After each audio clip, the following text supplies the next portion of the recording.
Okay, I get this question all the time. How does being married help you buy a house? Is it better to be single and buy a house? Is it better to be married and buy a house? Is there even a difference? Does it matter? It matters for some people. So here's how it works. So there's 4 different types of loans: conventional loan, VA loan, USDA loan, FHA loan. If you live in a community property state like I do, Nevada is a community property state. So what that means is you and your spouse share your debts and you share your assets.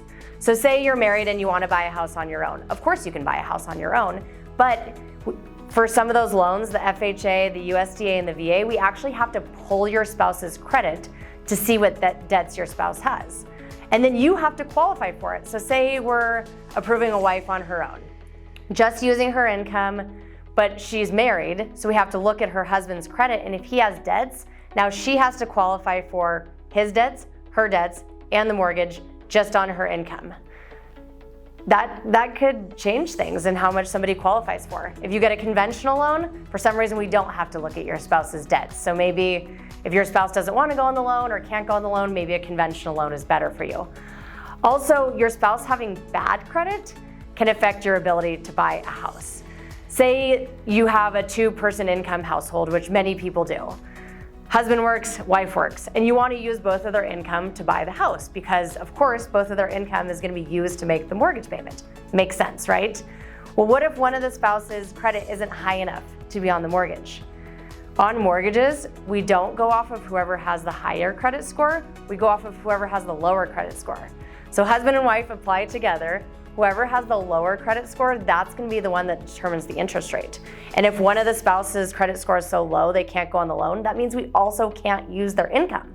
So even though we know they have income, we know that income is going to be used to make the mortgage payment, we actually can't use it to help them qualify.